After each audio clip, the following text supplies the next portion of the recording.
All right, welcome everyone to today's Webmaster Central Office Hours Hangout.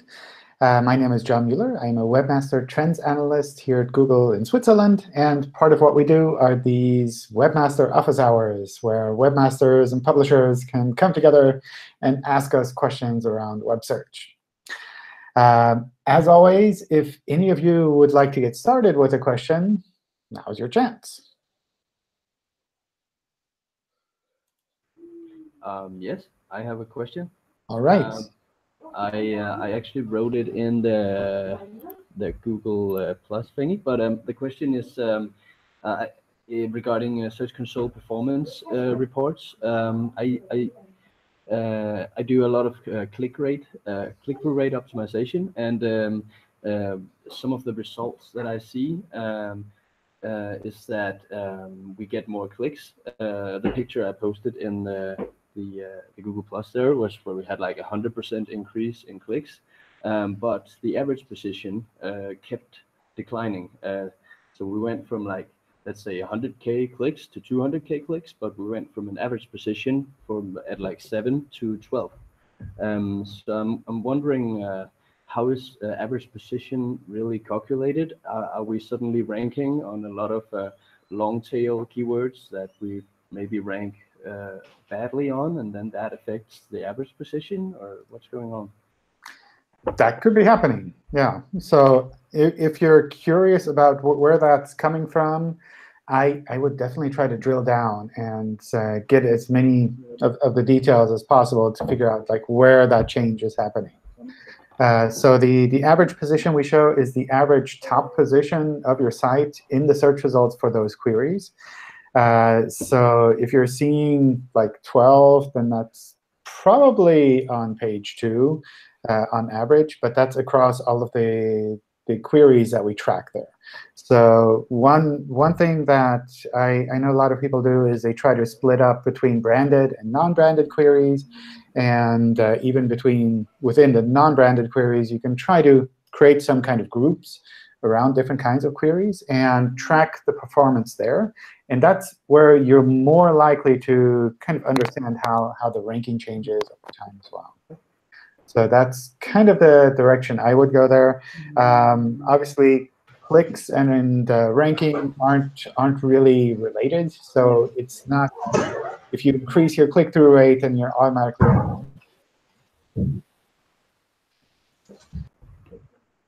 OK. Well, thank you. And yeah, I'll definitely look more into it. It's just a funny coincidence that you suddenly see more clicks in a worse position.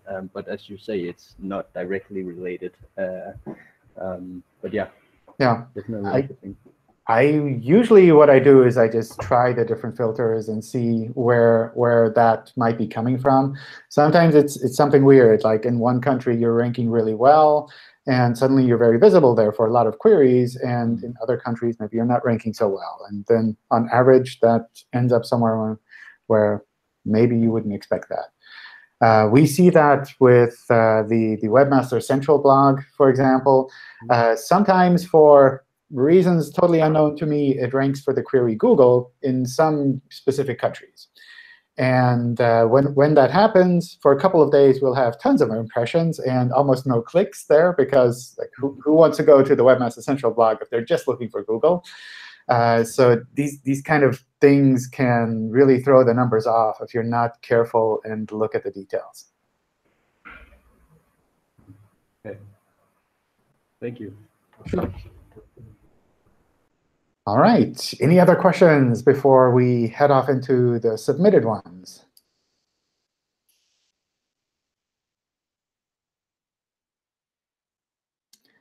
No? OK. That's fine, too.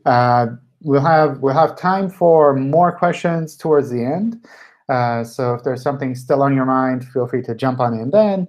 Or if something comes up in between with the questions that are asked and the answers that are given, feel free to jump on in then as well. All right. So there are a few questions around the ranking changes that we had in the last couple of months. I'll try to combine some of these together because essentially it's very similar. Our rankings for the last days have had a nice increase, though the monthly search volumes are getting less and less for the industry we're in. Do the Google algorithms vary depending on search volume and industry when deciding ranking position, or is everything treated in the same way regardless of how busy the search term is? If not, was there a core algorithm change on the 27th of September which could have caused this? OK, so I guess the first part is kind of unique. No, we don't have anything in our algorithms that would explicitly look at individual industries and say, this is what we would expect from this industry, and therefore we'll kind of change our algorithm for this specific time for that industry. I think some of that happens naturally, kind of as the competition rises because something is coming up. Then you'll see more competition. Maybe you'll also see more queries happening. For example, all of the Halloween-related things, I imagine, are kind of slowly ramping up now, at least in the US. And that's not because we have any specific kind of Halloween algorithms that are trying to figure out like what date is Halloween, and we will change the algorithms for then. But rather, users are searching slightly differently for these things. We're picking up a lot of new content that's really cool that we'd like to show for these queries. And it becomes a little bit more competitive. And we have to kind of adjust to, I don't know, pick up what is happening and show the appropriate results in the search results. And that's something that happens totally automatically. It's not something that we would manually fine-tune. It's something that has to happen automatically, because lots of these events come and go, and sometimes we don't even know about them ahead of time. It just kind of happens. So it's not the case that we have any kind of industry and time of year or time of season kind of algorithms that are kind of expecting changes in specific ways. With regards to the algorithm updates that recently happened, I think towards the end of September and beginning of September, somewhere around then, these are essentially normal search algorithm updates as they always happen. So that's not something where I would say we're looking at something very unique or very special. These are essentially changes as they always happen, where our algorithms try to adapt to what is happening on the ecosystem, to try to figure out what is relevant and try to understand websites a little bit better and make sure that we're bringing relevant results to users. And sometimes when we look at these things over time, we kind of have to rethink what we show. And that's not a sign that these sites are bad, that are less visible. It's essentially just a sign that things have subtly changed over time.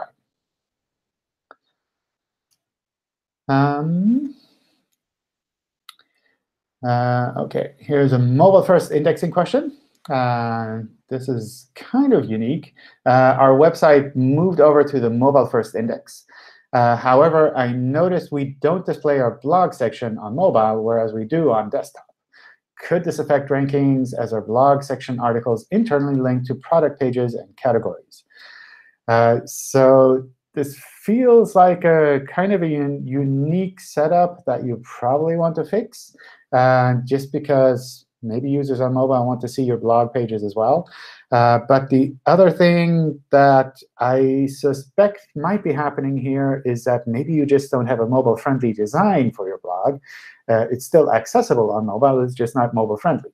And that's perfectly fine. The mobile-first indexing change is not related to mobile-friendliness of the pages. So if a page is not mobile-friendly, we can still index it with the mobile-first index, because not mobile-friendly essentially just means it's a desktop page. And on mobile, we would see the desktop page, which is kind of a way of responsive design. And that works perfectly well for us for mobile-first indexing as well. So if it's just the case that you don't have a mobile-friendly version of those pages, that's perfectly fine for this. But of course, users probably want to see a mobile-friendly version anyway, so that's probably worth fixing. On the other hand, if this is the case that users on mobile can't access those pages at all, like they're blocked when they try to access your blog, then that seems more of a critical issue, because then we really wouldn't be able to index the blog content at all. So we wouldn't be able to show those blog pages in search. We wouldn't be able to pick up any links from those blog pages to your normal content and show those in search. That would be more critical of an issue. I noticed that our content from some of our branch pages has been copied and is showing on a business directory. Could this be harming the ranking of these pages? How does Google treat this? And make sure that we rank for it as opposed to the directory. So I think there's a bit noise somewhere. I think, first of all, you would probably be best suited to know if this is affecting your visibility in search. Because if you search for your content and you see the other site's content instead of yours, then that's kind of a sign.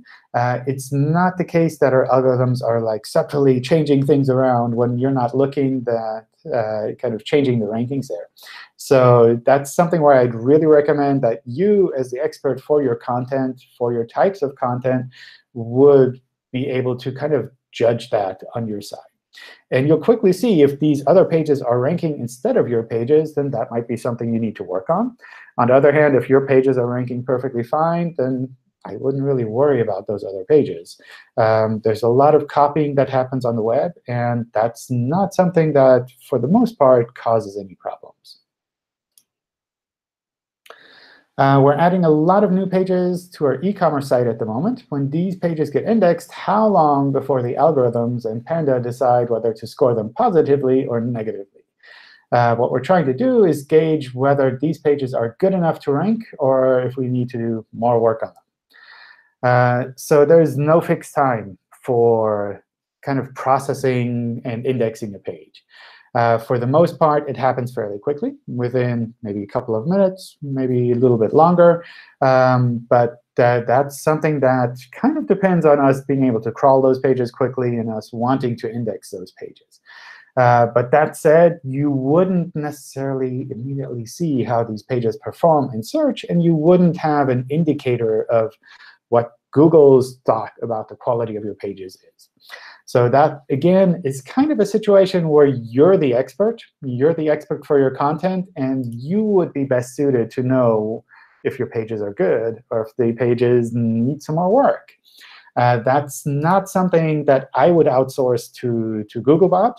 Googlebot does various things to kind of look at your pages, but you are really the expert on this topic. You should know if these pages are good or if they're not good.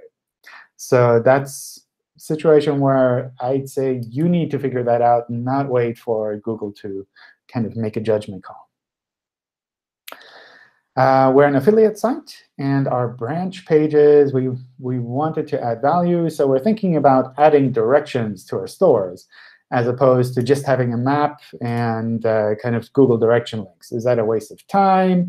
Do you think it could help with our rankings, given the content would be very localized? It's hard to say if this is actually something useful for your pages or not. It's probably something that you could test, though, where you could create this kind of content for some of your pages and try to see how users respond to that. And you wouldn't necessarily need to see how Google reacts to that, but rather, like, what do your actual users think about this? Is this something that they find useful? Is that something that they interact with? Is that something that you can tell they're looking at? Then all of these are kind of signs that actually this might be useful content. And if it's useful content, then why not show it in the search results as well? And that's something that our algorithms will generally probably more indirectly pick up on as well, where they see, oh, people are recommending these pages a lot. Therefore, maybe we should show them a little bit more relevantly in search. The other side is, of course, you might have extra content on these pages if you're providing extra details about these individual branches, which on its own might also be useful. That said, if you're just like writing down text directions from one place to another place, then I don't know if that's something that people would actively be searching for. Like, would they be searching for this road that's halfway on the way to your branch? Probably not. And if they are searching for that specific road, your site is probably not the one that would kind of give them the information that they're looking for. So these are all kind of things that you could look at with regards to adding more information to your pages. Late September, we took a big organic hit. We used to get 600 to 800 clicks a day, and now we're completely out of the index with little to no organic traffic. No warning is given. We checked our inbound links and detected link spam, which is now disavowed with no effect. How long before this takes effect? Another option is that the late September update hit our site hard and somehow ended up removing us completely from the index. So I don't know exactly which site this is. It makes it a little bit hard to double check.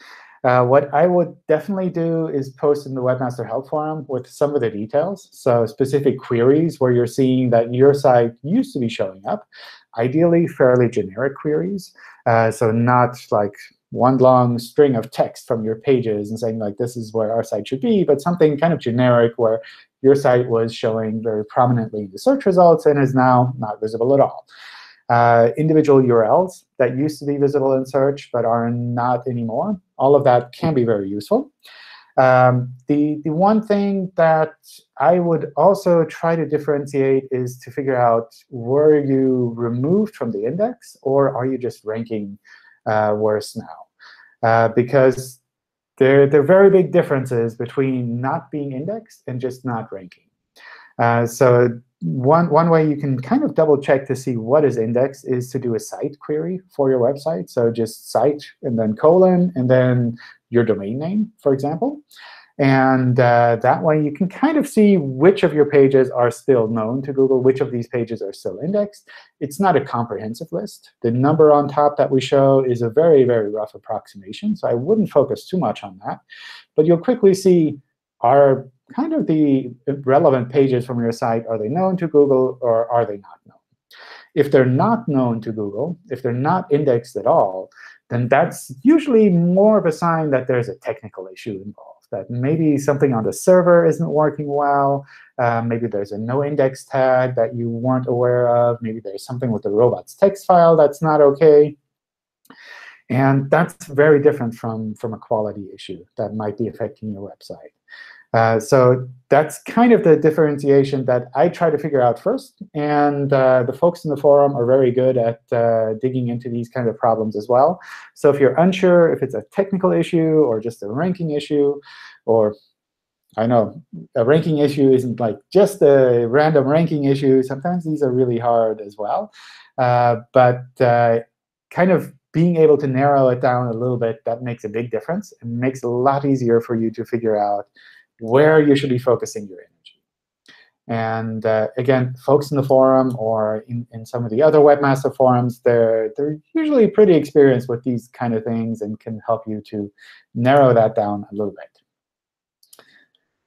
I run a successful employment website, which provides free career advice to young people in the UK. On the 27th of September, our website was hit hard by an update, which resulted in a devastating 30% decrease in traffic.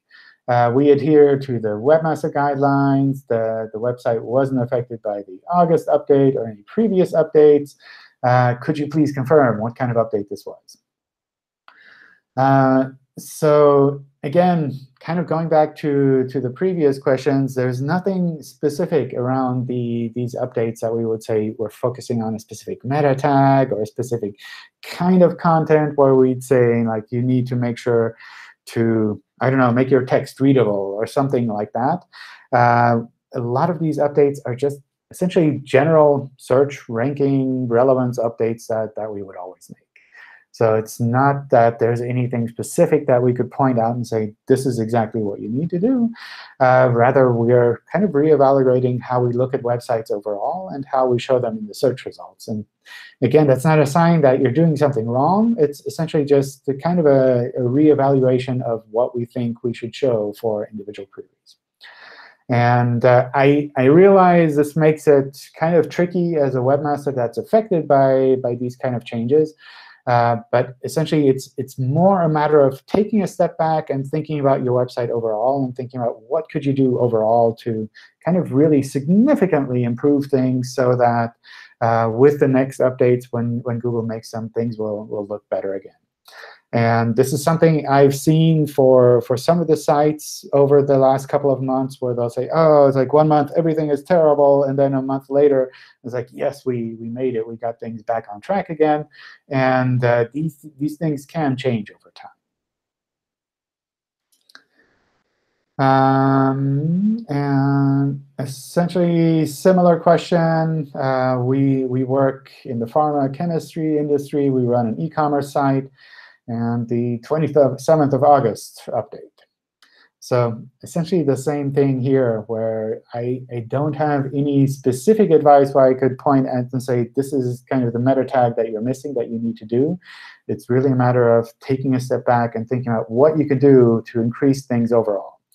And sometimes things, for example, like the quality rater guidelines, those guide to kind of think about how you could view your website. Also, how Google looks at quality on a website, or questions you could ask yourself about quality. That's something that might be useful. All of these things are not always completely straightforward, but it's worth thinking about, like, what is Google thinking about when we try to find relevant search results, and when we try to show them in the search results for users? And what could you do to make it so that it's much more obvious that your site is actually really in line with, like, the goals overall of providing relevant results that are useful and helpful for people? If you were to mark up product data, but you've had marked up CSS and internal links with product description, would Google ignore this, or would Google penalize for this incorrect use? In structured data tester, it looks fine. I don't know. It's been unclear to me exactly how you're setting this up. So I'm not quite sure what the best approach is there. But in general, if the structured data tester is saying that it's OK, then that sounds like you have things lined up properly. And my questions are getting stuck. OK, let's see. Look somewhere else, I guess. OK. The same article is published on more than one website. Does Google consider this as one link, or one link from each web page? We would probably see. So what kind of happens with regards to links is we try to find a canonical URL where the link originates from, and a canonical URL where the link is pointing. And based on that, we try to figure out which of these links exist there.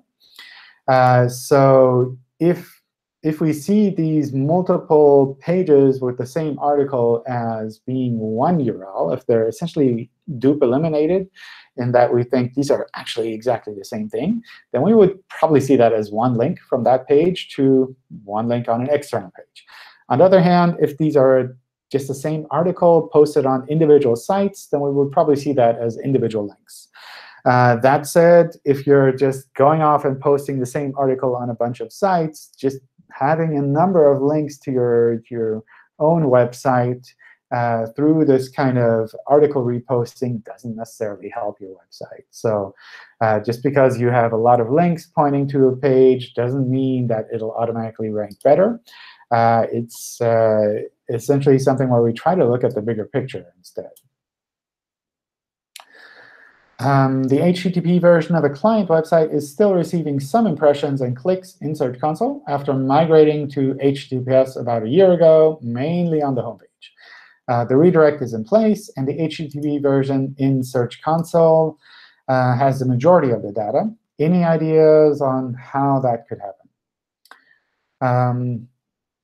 So I don't know. I probably have to look at the details of what exactly is happening here. My first thought would be that maybe you have the HTTP version of your site linked in some places that Google is picking up on. For example, if in your Google My Business listing you have the HTTP version of your site listed, then it might be that we would track that as an impression for that HTTP URL. Or similarly, maybe in one of the knowledge graph panels, we have the HTTP version that we show sometimes, or maybe an image that is indexed from your home page that we sometimes show in image search. And for some reason, we still have the HTTP version associated with that. All of these are potential places where maybe that is happening. That said, I'd really expect the majority of your data to be on the HTTPS version there. And probably it's not something worth digging too far into, like where this individual HTTP link is actually coming from. Sometimes you can get more information by digging into kind of the facets in search analytics to see where exactly this might be ranking and how you might be able to reproduce it. A lot of times the numbers are just so low that we kind of filter it out. We don't have that additional information there. And if the numbers are really low compared to the rest of your traffic, I wouldn't really worry about it. It's probably more of a curiosity to dig into rather than anything useful. When using internal links on a website, how important are the anchors being used compared to the signals that they pass to the page in question? So if I have a page about kitchen sinks and I use the keyword kitchen sinks all over, I would assume that this hits a point and becomes kind of spammy. I try to vary these so that they make sense to the reader and give the right signals to Google. Yeah, so anchors on a page are seen as a part of the page as well, as a part of the textual content on a page. So obviously, if you keep repeating the same keywords over and over in the anchors on a page, that could also lead to those keywords being a little bit too much on the page itself. So we do take anchors into account when trying to figure out how a page is relevant within the context of a website. But we also take all these other signals into account as well. So I wouldn't worry about always having perfect anchors when it comes to internal links. That's something that usually we'd be able to figure out fairly well. Automated websites rendering my content without permission are impacting my Search Console reports. My link profile page is growing at a frightening pace in a negative way. It shows 7,000 new links in just 1 month. However, the sites never actually link. They use my image URL and then redirect to spammy places. You can't get to my site from theirs, but it shows a link to me. They generate hundreds of new sites a day. How do you stop something that multiplies so fast?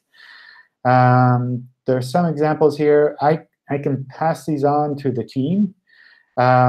In general, I wouldn't worry about something like this.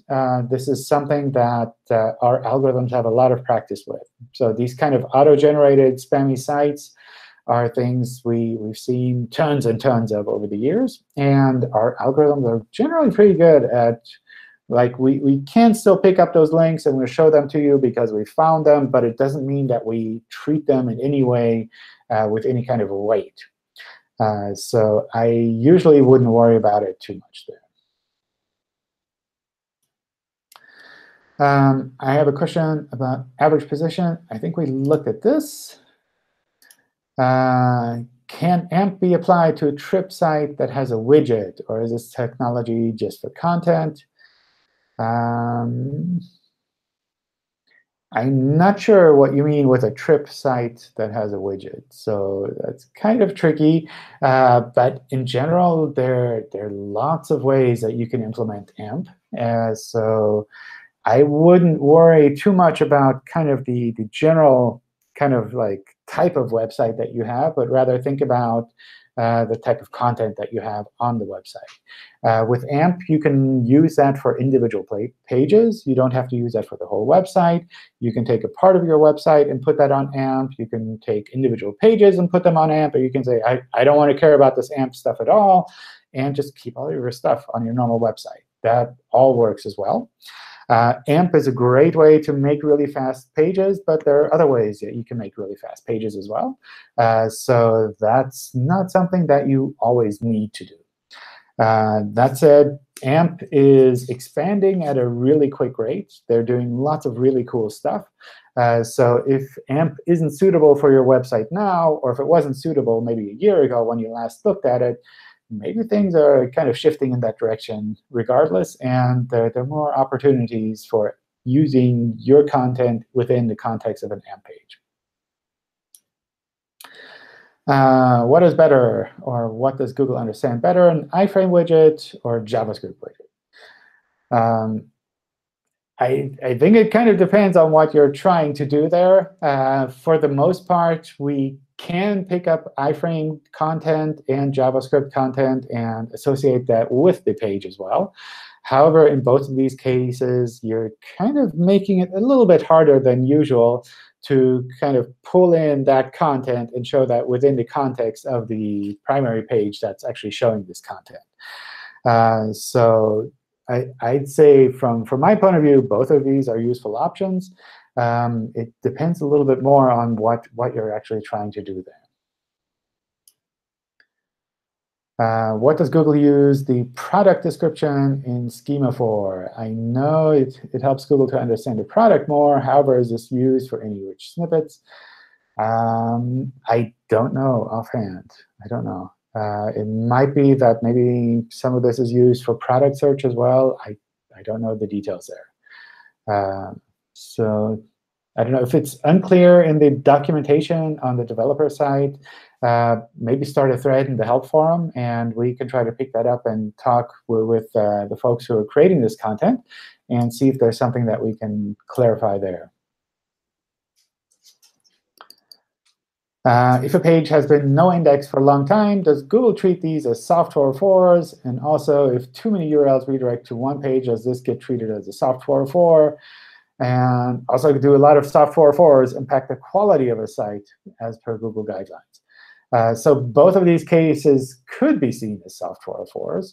There are definitely situations where they're clear soft 404s. There are lots of 404 pages that are just with a no index on them, and even the text says 404 on them, but they don't return 404. And that's kind of a clear soft 404 page.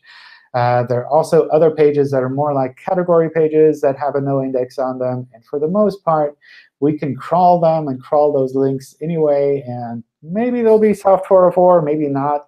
In the end, it doesn't really matter because we're not indexing those pages. With regards to the other part of the question, which I think is probably more what you're worried about, do a lot of soft 404s impact the quality of a website? That's a clear no. So normal 404s or soft 404s, they don't negatively affect the quality as we would see a website. It's completely normal for a website to have a lot of 404 pages. For the most part, like most URLs on a domain are 404 because they don't exist. And that's completely normal. That's not something that you need to hide. It's not a negative quality signal in any way. It's essentially a normal part of the web. And similarly with soft 404s, if we see a lot of soft 404s, we just don't crawl those URLs as frequently. We don't index those URLs because we think they're essentially 404 pages. And that's so perfectly fine. So if the pages that are seen as soft 404 or that have a normal 404 result aren't meant to be shown in search, there's nothing you need to do about that. That's perfectly fine and working as expected. Definitely not a negative quality signal. I have a question about DKIM. When building DKIM for Gmail, what key should I reference? I have no idea. So I remember setting this up for my domain a long time ago, and there was a Help Center article from the Gmail side about setting that up. But I don't remember any of the details there. I would probably ask in the Gmail help forum to get some advice on that. Does the ratio of no index follow pages have any impact on ranking? For example, if a page has 500 pages and 400 are no index and 100 are indexed. No, that also has no impact on ranking. It's not a quality signal if a website has a lot of pages that are no index. That can be perfectly normal. For example, maybe you have a website that has a lot of private content or a lot of content that's behind a login, and you put all of that on no index pages that show the login form. That's perfectly fine. That website can be fantastic with the current content that is indexable, and the other content you just don't want it to be indexable. That's totally up to you. That wouldn't affect the kind of relevance of the indexable content on your website.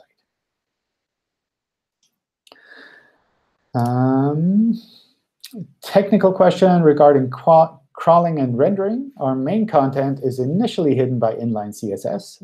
The setting is overwritten as soon as the external CSS is loaded. This construct was built in order to prevent a flash of unstyled content. Is this a problem? Because the content is only visible for Googlebot by loading external styles and by rendering the site. That's perfectly fine. So that's not something that you need to worry about there. You can double check that Googlebot is able to see this content as visible content by using something like the mobile frenzy test or using fetch and render in Search Console. But this is a setup that a lot of sites use. I believe AMP does this as well. The AMP framework has something where the content is hidden by default, and as soon as it's finished loading, it turns it on, which kind of helps to prevent the jumping around of the text or maybe the flashing of the styles as you have here. I don't know the details of that. It's just something I've seen within the AMP framework on the kind of the default setup they have. And that's perfectly fine. If we can recognize that this content is visible once it's loaded, that's perfectly fine. If the textual content is at least visible within the HTML, then that's twice as good. We can pick it up as quickly as possible. I migrated my website and accidentally had the Robotstxt blocked. I fixed this, but Google is still showing no information available for this page. It's been around 8 days now.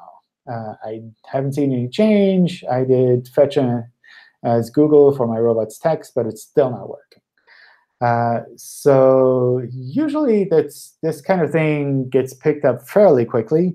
However, depending on what you are doing there, it might be that takes a little bit longer. So 8 days is about the time where I'd say it probably should be OK. But sometimes things can align in a weird way, and it takes a little bit longer.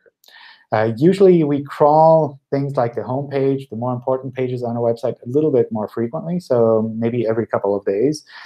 So probably we should have been able to pick that up. If you're looking at lower-level pages within your website, then that can be normal. So we don't crawl all pages with the same frequency.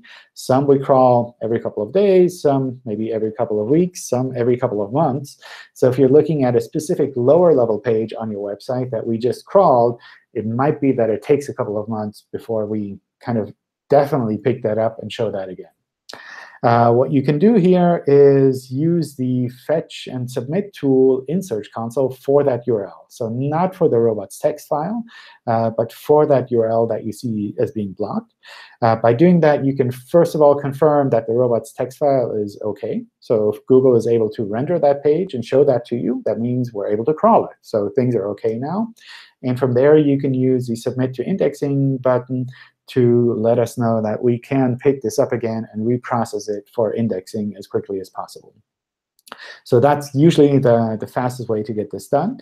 Again, you don't need to submit your Robotstxt file in this situation. Submitting it essentially just tells us you would like to have this page indexed.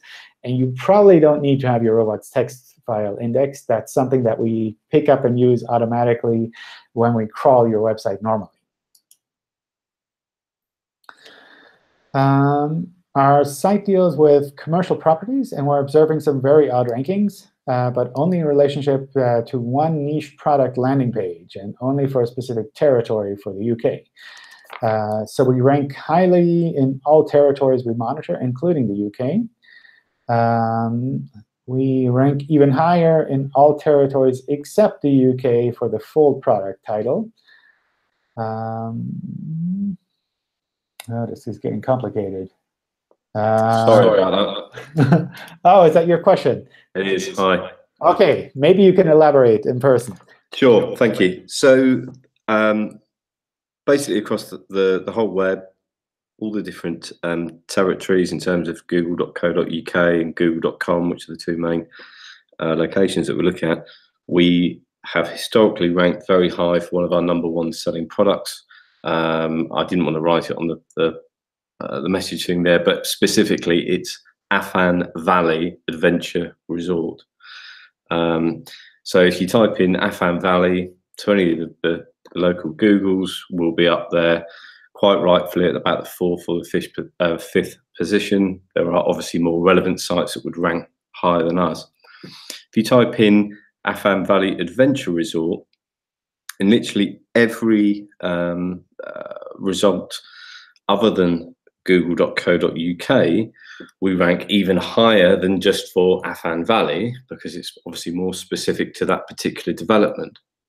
But for some reason, literally in the last few weeks, in google.co.uk, we are now nowhere to be seen whatsoever.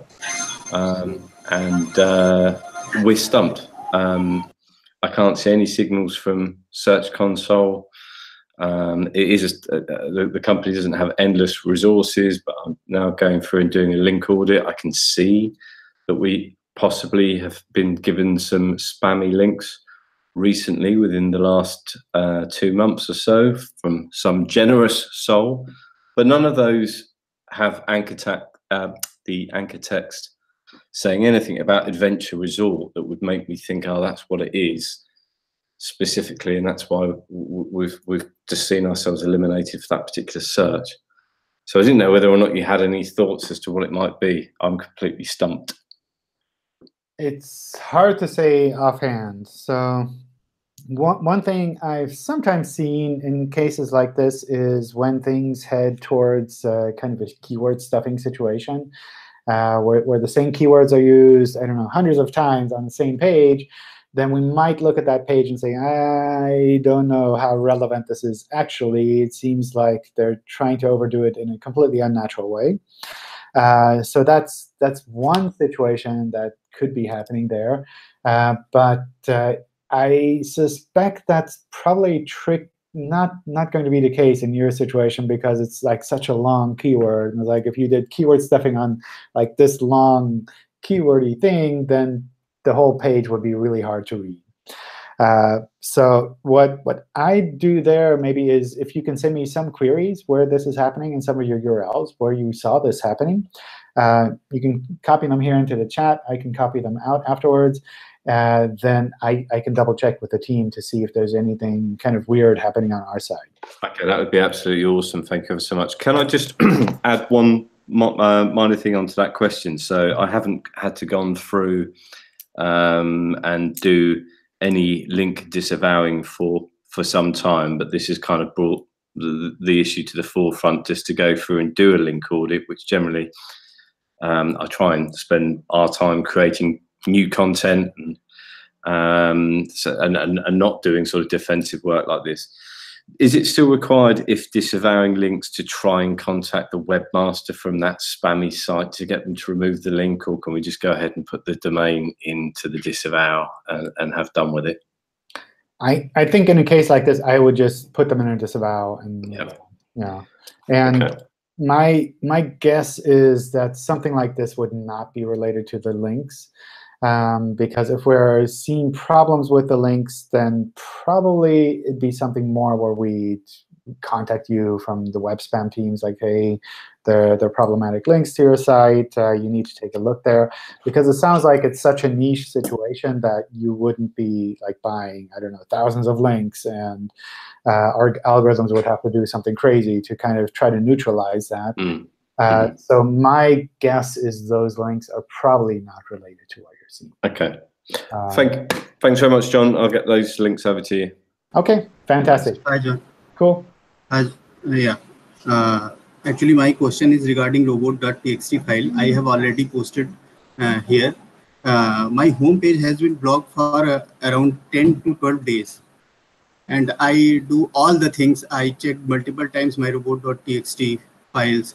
I submitted my home page for crawling, but I couldn't get any response from Google till now. My website is telegraphindia.com. Can you copy that into the chat, maybe? Then Yeah. I can take a quick look from there. And this is the website that was accidentally blocked by Robotstxt.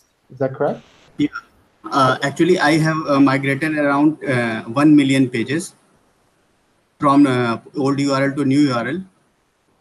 OK. But at the time of migration, my robot.txt has been blocked. But till now, it's not crawling by Google. I have fixed it within 3 to 4 hours, but still now my website is not crawling, and it's showing no information is available. OK. If you can copy the link into the chat, I can definitely take a look there. Yeah, it's telegraphindia.com. I am trying to copy.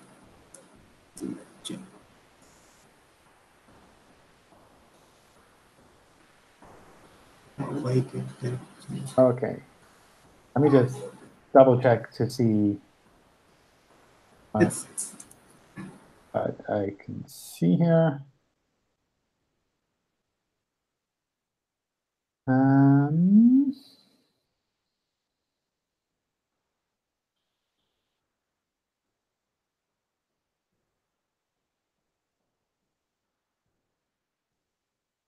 OK, I probably need to take a look at the details of what exactly is happening there.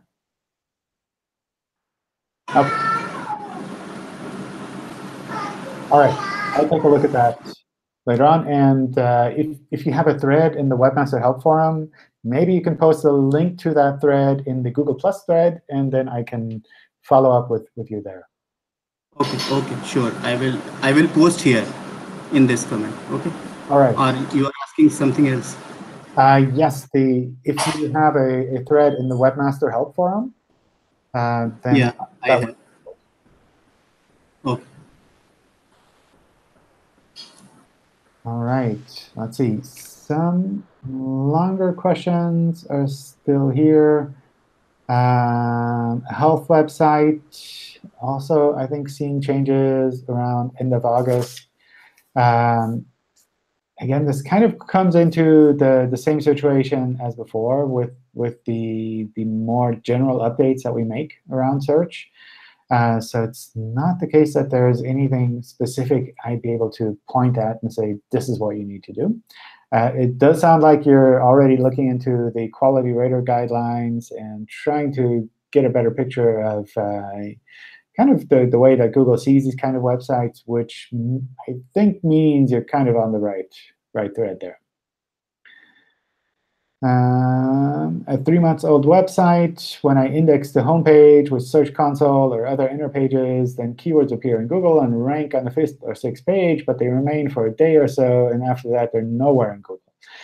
Is that natural, or is there some other issue, maybe a speed issue because the site takes 10 minutes to fully download? 10 seconds. 10 seconds is a big difference, 10 minutes and 10 seconds to fully download. So this wouldn't be a speed issue. It sounds like our algorithms there are just unsure about the quality of your website overall. So it might be that we index those pages because we run into them, because you submit them to us. And after a while, we think about, well, I don't know if it's really worthwhile indexing these specific pages. So what I would recommend doing there is really working on your website overall and making it kind of the best it can possibly be. And don't aim for ranking on the 5th or 6th page. Try to make something where you can clearly rank #1 by far. So where it would be a clear bug in our search results if your content were not ranking for this kind of general query overall. And of course, with a 3-month-old website, or if you're just starting out making websites, then that's a lot of work. And I think that's kind of normal, because other people that are ranking for these kinds of queries have probably worked a really long time on their content. And you can't just jump in there and say, well, I spent a couple of months and made some pages, and they should be just as good as the other ones. So sometimes that takes quite a bit of time to actually make something that's really competitive with the other sites that are out there. And that can take a bit of time to kind of get picked up as well, where algorithms are really trusting your site and saying, yeah, this is an awesome website. I'm glad you made this. I'm glad we're able to show this in search. And that's kind of what you should aim for.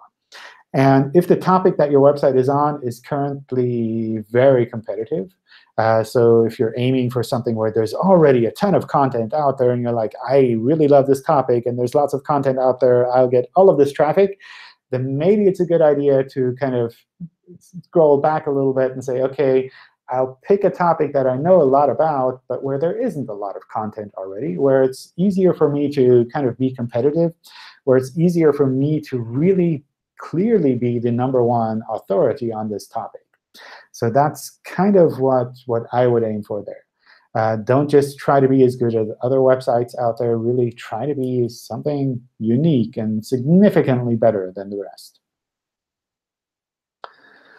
I have a site that has a widget that allows a user to buy bus tickets with an internal funnel where you can choose the site, payment method, and confirmation screen. After we purchase the site, we changed that widget for an embedded one that just takes you out of the site in order to complete the purchase.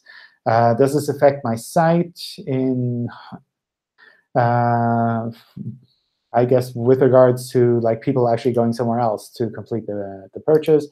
No, that's completely fine. Like if you have something on your website that enables others to kind of complete what they came to your website for, that's perfectly fine. I think the thing I would watch out for here is that you actually provide something unique and compelling on your website. So especially if you're kind of in an affiliate situation where you're writing about a product and people click on that product and they go to a different website to actually do the purchase, then you really need to make sure that what you're providing on your site is significantly unique and compelling compared to the original source. Because otherwise, why would we show your site when we could be showing the original source instead?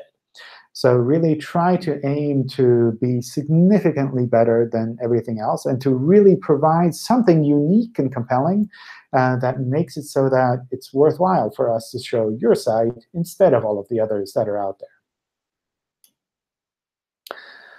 Our main landing pages are virtually impossible to find in the search results, while Search Console isn't showing any significant issues crawling and indexing those main pages.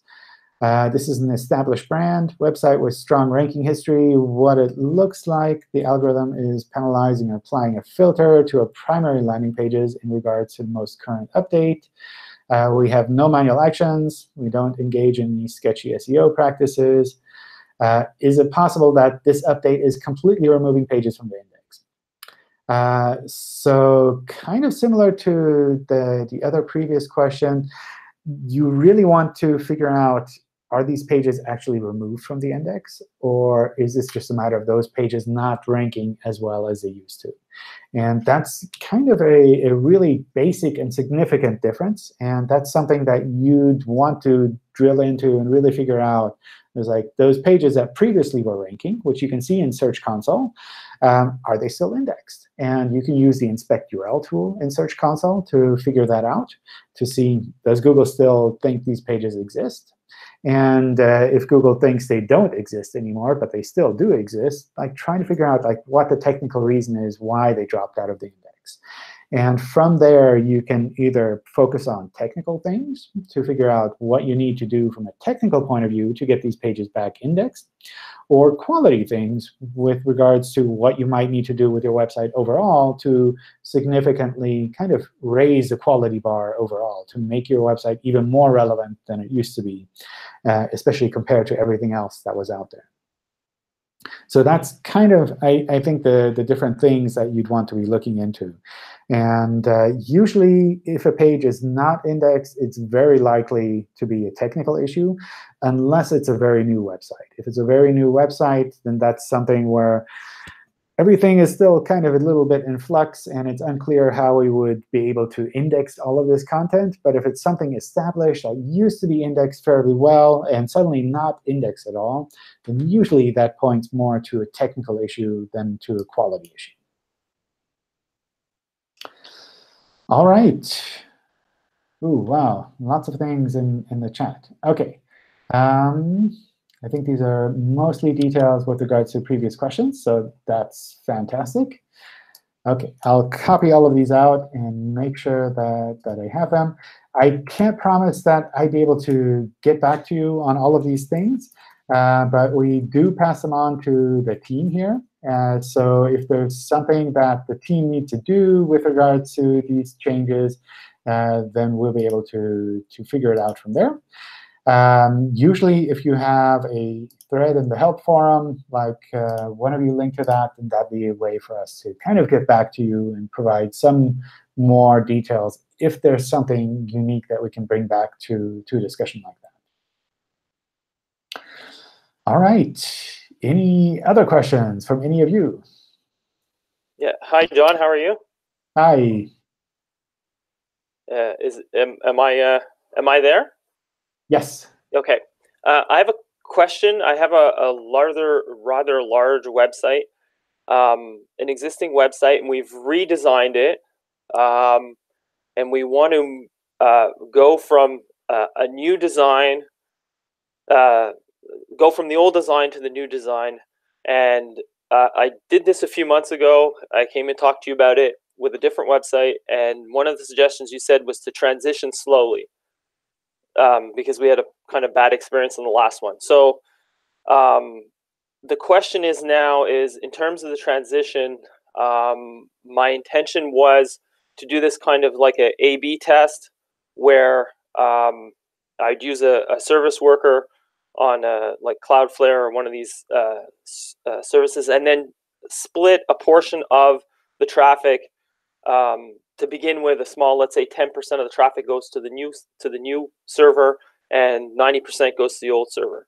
Now, the sites should be mirrored relatively well. That the old version and the new version, the URLs should all be the same. The content might be slightly different between the two of them. So the question is, how do we handle that in terms of Google?